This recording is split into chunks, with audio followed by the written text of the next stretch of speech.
Hello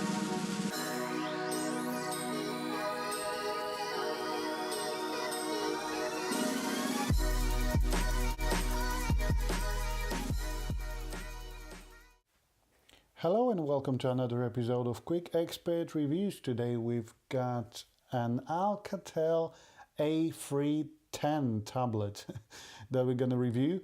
And we're going to start with a quick unboxing and a quick start guide that explains the size of this display, which is 10.1 inch, where to put the SIM card, where to put the memory card, how to connect the headphone jack through the headphone jack port, 3.5mm audio in. Now, apart from that, you obviously get the box standard charger, which is an Alcatel branded charger, and can't see a power output, 1500 milliampere hours, and a micro USB in 2017 cable. So you don't get any headphones, you don't get anything else, but at least you can charge your device, because some manufacturers don't even put a charger in the box, you just get the lead. So as you can see, you've got stereo speakers in the front, a front-facing camera, power button, volume up, volume down, and that's really it. And you've got the micro USB port. Now this is where you put the memory card and a SIM card in. So you've got a flap in here, which I'm worried about how it's gonna work in like a year and so, but yeah. So I do apologize in advance for a bit rubbish quality of recording later on, but the screen itself is not the best quality, so my video recording camera was struggling a bit with it. As you can see, it's not very crisp. I've tried to get as much as possible out of it, but it is what it is at the minute. So the device itself runs on Android 7.0 out of the box. You do get 2 GB of RAM, and you also get 16 GB of internal storage. Now, out of the box, only 526 megs is used, which is way more than decent in my opinion.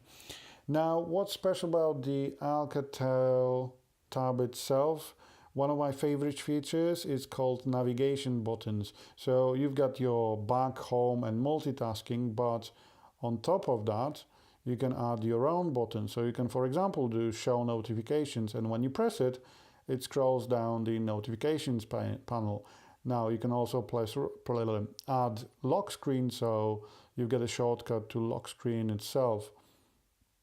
You can add a camera shortcut and so on, so on. So to be honest, I would like to see that implemented in other and on other Android devices. On top of that, lock screen shortcut, screen mode. So you can change it from vivid to standard to user mode, so you can adjust the RGB levels yourself. Then you've got a dynamic contrast, which kind of enhances the contrast. So actually, let's have a look how it, okay, so it does its job. And if you play with it too much, you can always revert it back. Night mode, which is, I think, now standard on any Android device anyway, which kind of removes the blue hue from the display, so it puts less strain on your eyes. Like I said, if you want to, you can use on the Android 7.0, you've got the split screen multitasking, so you can use 2 apps simultaneously at the same time. You've got gestures, so as you can see, the tab itself, even though it runs on a quad-core processor, it works pretty well.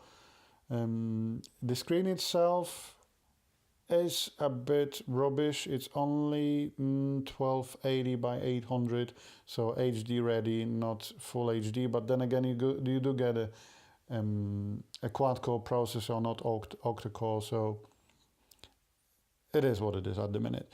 This is the camera. I don't think you're going to use it very often, but if you'd like to, you've got a 5 megapixel on the back, which allows you to record 720p. You can activate electronic image stabilization because there is no OIS in it.